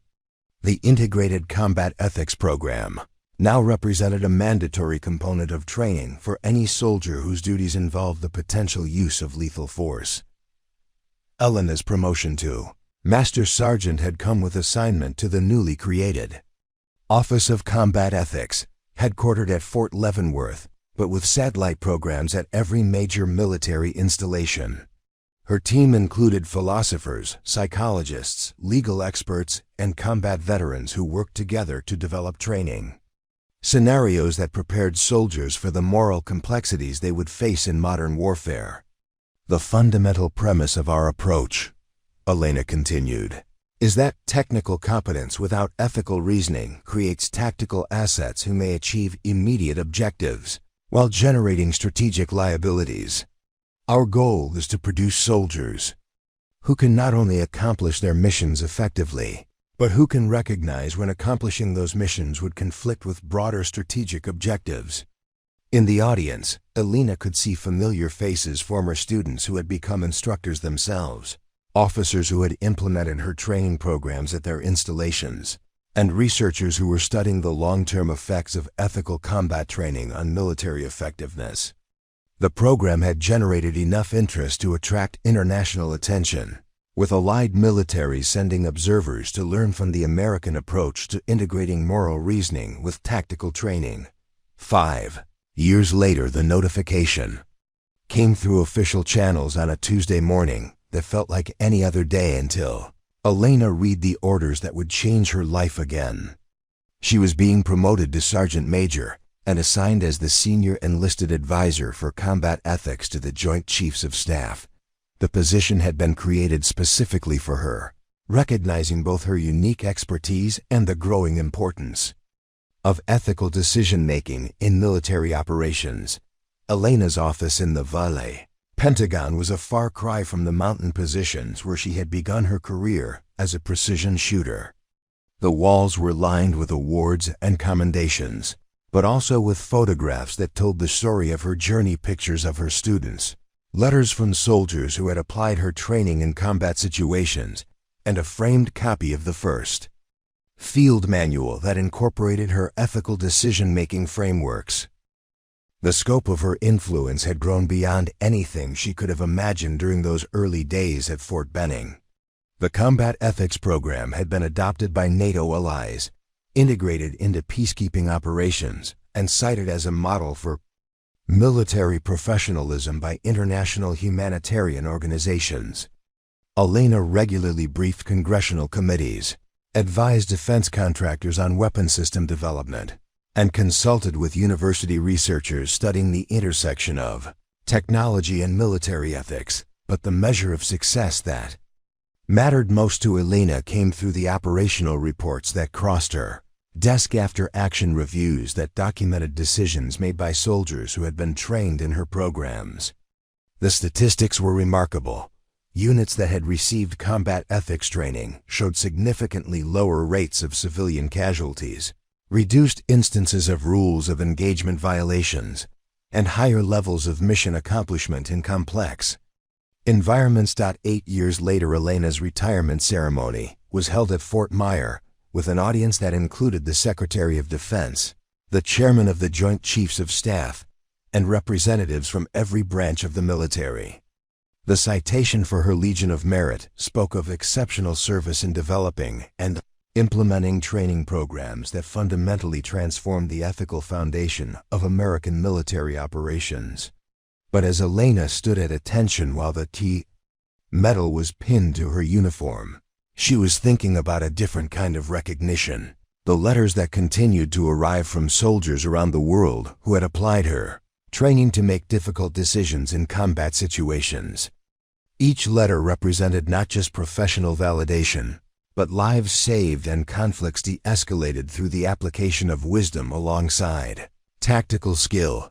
The speech she delivered at her retirement ceremony focused not on her own accomplishments, but on the broader transformation she had witnessed in military culture. "When I began my career," Elena said, "success was measured primarily in terms of targets eliminated and missions completed. Today, success is measured in terms of objectives achieved while minimizing harm and maximizing strategic benefit." This transformation represents not just a change in training methodology, but a maturation of the military profession. Among the audience members were dozens of Elena's former students, now serving in leadership positions throughout the military.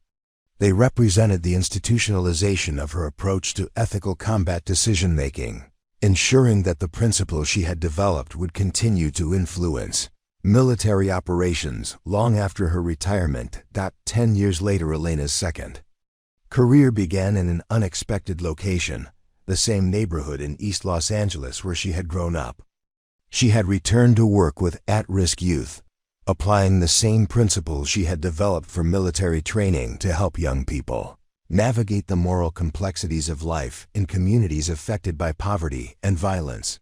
The Elena Vasquez Center for Ethical Decision-Making occupied a renovated warehouse that had once stored produce for the local market.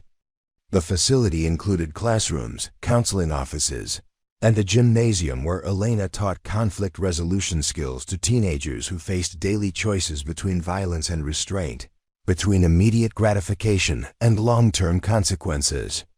The same principles that apply to soldiers in combat zones apply to young people in challenging neighborhoods, Elena explained to a group of social workers who had come to observe her programs. Technical skills without moral reasoning can be dangerous, whether those skills involve marksmanship or street survival.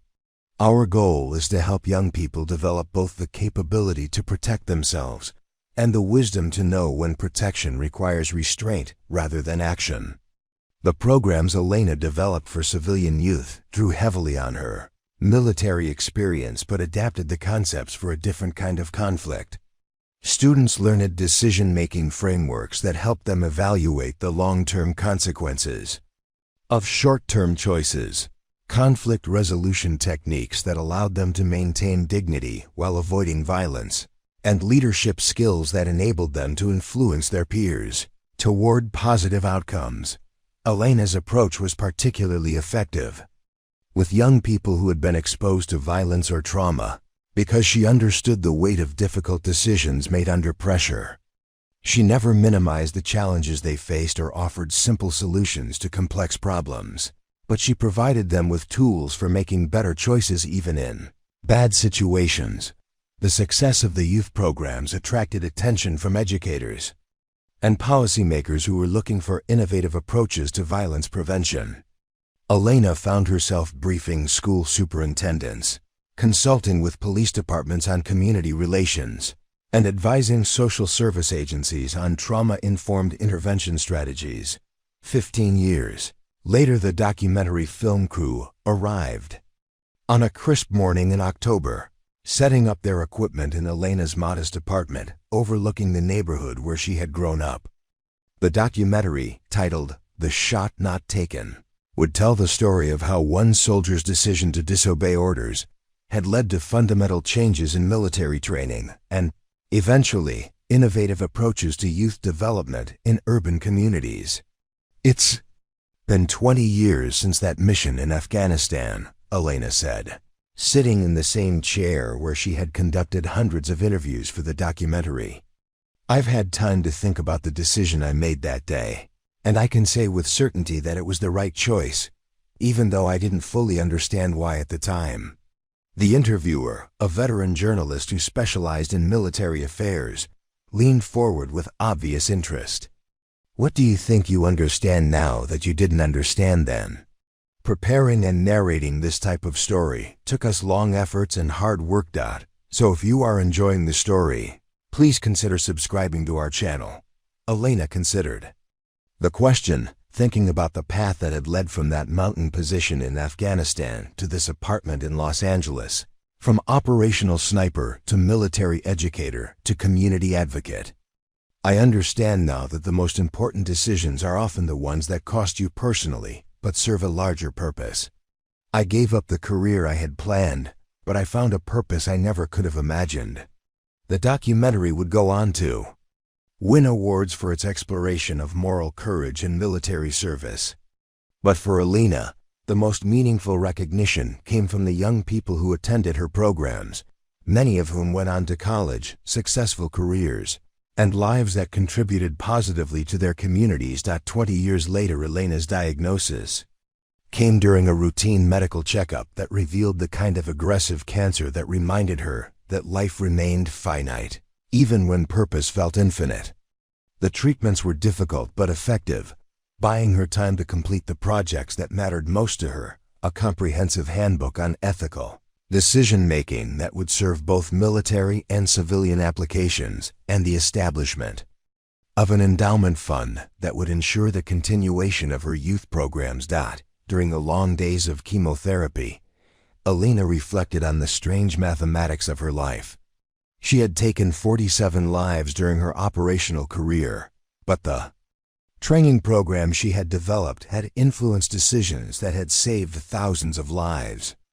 The shot she had refused to take in Afghanistan had prevented an international incident, but more importantly, it had led to a career dedicated to teaching others when not to shoot. Her hospital room was filled with flowers and cards from former students, colleagues, and young people whose lives had been changed by her programs. The messages shared a common theme: gratitude for teaching them that courage sometimes meant saying no, that strength sometimes meant restraint, and that the most important victories were often the conflicts that were prevented rather than the battles that were won. Marcus Chun, now a lieutenant colonel with multiple combat deployments, visited Elena during her final weeks. They spent hours talking about their shared experiences, about the missions they had conducted together and the students they had trained separately. Marcus had implemented Elena's training methodologies throughout the special operations community, ensuring that her influence would continue through future generations of precision shooters.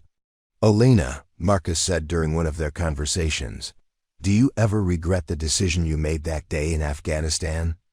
Elena looked out the hospital window toward the mountains that reminded her of the Hindu Kush, thinking about the complex chain of events that had begun with her refusal to take 2 shots that would have been technically simple, but strategically catastrophic. "No," she said finally.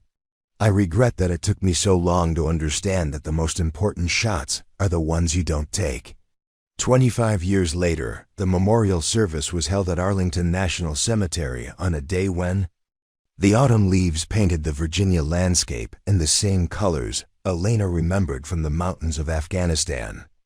The audience included senior military officers, former students who had become leaders in their own right, and young people from Los Angeles who had traveled across the country to honor the woman who had taught them that violence was sometimes necessary, but never the first choice.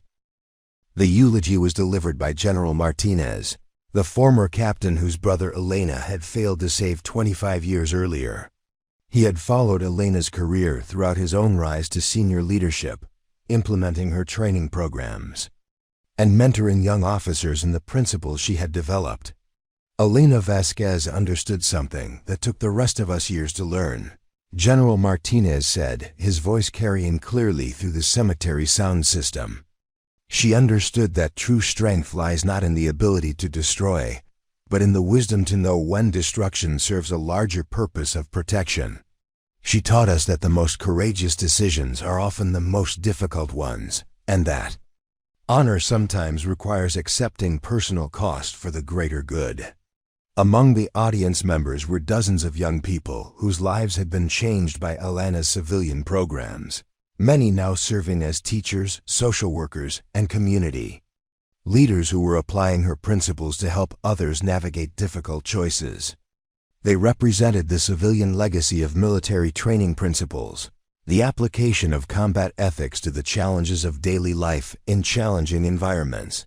The military honors included a rifle salute, but Elena would have appreciated the irony that the final shots fired in her honor were blank, symbolic rather than lethal, ceremonial rather than destructive. They represented the evolution of her understanding of the role of force in human affairs, from precise application to thoughtful restraint. 30 years later, the Elena Vasquez Institute for Ethical Decision-Making had become an internationally recognized center for training and research, with campuses in Washington, D.C., Los Angeles, and Fort Leavenworth. The Institute's graduates served in military units around the world, in police departments grappling with community relations, in schools working to prevent violence, and in international organizations dedicated to conflict resolution. The principles Elena had developed during her career, the integration of technical competence with moral reasoning, the emphasis on strategic thinking over tactical execution, the recognition that the most important decisions were often the most difficult ones, had become standard components of military and civilian training programs throughout the democratic world. Elena's great-niece, Maria Vasquez, was among the newest class of students at the Institute's military program. She carried the same last name and the same gift for precision shooting that had defined Elena's early career, but she also carried the accumulated wisdom of Elena's later years, the understanding that technical skill was only valuable when applied with ethical reasoning and strategic judgment. During her first marksmanship class, Maria stood at the firing line holding a rifle that represented decades of technological advancement, beyond the Barrett M82, a one that Elena had carried in Afghanistan. But as she prepared to fire her first precision shot, Maria remembered the stories she had heard about her great-aunt's career stories about shots taken and shots refused, about the courage required for both decisions. The target was 1,000 meters downrange, well within the capabilities of both the weapon and the shooter. But before squeezing the trigger, Maria went through the decision-making process that Elena had developed, considering not just whether she could make the shot, but whether she should make it, what purpose it would serve, and what consequences it might have. The shot was perfect, striking the center of the target with the precision that had become the Vasquez family legacy. But more importantly, it was a shot taken after careful consideration of all relevant factors, applied with the wisdom that Elena had spent her life developing and teaching to others. As Maria lowered her rifle and recorded her score, she thought about the woman whose legacy had shaped not just her own career choices, but the entire profession of arms. Elena Vasquez had understood that the most important battles were often fought not with weapons, but with conscience, and that the greatest victories were often achieved through restraint rather than action. The final entry in Elena's personal journal, discovered after her death and now displayed in the Institute's Memorial Hall, captured the essence of what she had learned during her remarkable career. The mathematics of war are never simple. Every shot taken saves some lives and costs others. Every shot refused preserves some while potentially sacrificing others. The goal is not to avoid difficult choices, but to make them with full awareness of their weight and consequences. In the end, we are judged not by our technical capabilities, but by the wisdom with which we apply them. The most important lesson I learned was that sometimes the shot not taken requires more courage than the shot fired, and that true strength lies in knowing the difference. The inscription on Elena's headstone was simple: Staff Sergeant Elena Vasquez, U.S. Army. She taught us when not to shoot. But her real memorial lived in the thousands of soldiers and civilians who had learned from her example that moral courage could be as powerful as military precision, and that the most important victories were often the conflicts that were prevented rather than the battles that were won. Elena's legacy continued through the Elena Vasquez Institute, through the military training programs that bore her influence, through the youth development centers that applied her principles to civilian challenges, and through the countless individuals who had learned that ethical decision-making was not an obstacle to effectiveness, but the foundation of it. In Afghanistan, where Elena's story had begun, A new generation of American soldiers conducted operations with rules of engagement that had been shaped by her experience and training. They carried advanced weapons and sophisticated equipment, but more importantly, they carried the wisdom to distinguish between targets that should be engaged and targets that should be spared. The mountains of the Hindu Kush looked the same as they had 30 years earlier, but the soldiers who operated in those mountains had been transformed by the legacy of a woman who had understood that the most important shot of her career was the one she had refused to take. And in the quiet moments between missions, when these soldiers faced their own difficult decisions about when to use force and when to show restraint, they carried with them the memory of Elena Vasquez, a sniper who had taught the world that true precision involved not just hitting the target, but knowing when the target was worth hitting. This powerful story follows Maya Singh, a young Marine sergeant whose extraordinary leadership during the Vietnam War shaped military culture for generations. After losing her fiancé in combat, Maya enlists in the Marines and finds herself at Firebase Charlie, a remote outpost where she leads young Marines through some of the war's most dangerous moments. Despite official policies excluding women from combat roles, Maya serves on the front lines, earning the nickname Ghost of Firebase Charlie for her uncanny ability to appear during critical moments to guide and protect her Marines. Her leadership style focuses on developing others rather than commanding them, teaching Marines like Rodriguez, a frightened radio operator who becomes a confident leader, and Thompson, an aggressive fighter who learns thoughtful command. Story's heart lies in Maya's relationship with Kim, a promising young Marine whose potential death in combat devastates her. His sacrifice becomes a defining moment that shapes Maya's understanding of military leadership as accepting responsibility for others' welfare above all else. After Vietnam, Maya faces the challenge of having her combat service officially denied due to military policies. However, her courage in testifying before Congress about women's actual roles in combat helps change military policy and opens doors for future generations of female service members. Transitioning to civilian life, Maya becomes a professor, using her combat experience to teach leadership principles to both veterans and civilians. Her academic work bridges military and civilian leadership development, proving that combat lessons apply far beyond the battlefield. Throughout the decades, Maya maintains connections with her former Marines. Rodriguez becomes a successful aerospace executive. Thompson rises through military ranks to become a respected officer, and both credit Maya's teaching with shaping their leadership approaches in civilian and military careers. The story spans 50 years, showing how Maya's 18 months at Firebase Charlie influenced thousands of Marines across multiple generations. Her students become teachers themselves, passing her principles to new Marines who never knew her name but benefited from her wisdom. Maya's legacy culminates in recognition ceremonies, documentary films, and the establishment of a leadership institute bearing her name. But her true memorial lives in the Marines she influenced, those who learned that leadership means serving others, that courage isn't the absence of fear but acting despite it, and that the greatest victory is bringing everyone home. The story concludes with Maya's death in 2023. But her influence continues through the Marines she trained, the policies she helped change, and the leadership principles that became part of Marine Corps' culture. Her nickname, Ghost of Firebase Charlie, proves prophetic. She continues to appear in the darkest moments, guiding new generations of Marines through her enduring example. Ready for more incredible stories of courage, sacrifice, and unbreakable bonds forged in the crucible of combat? Subscribe to our channel where we bring you the untold stories of heroes whose silence is never forgotten.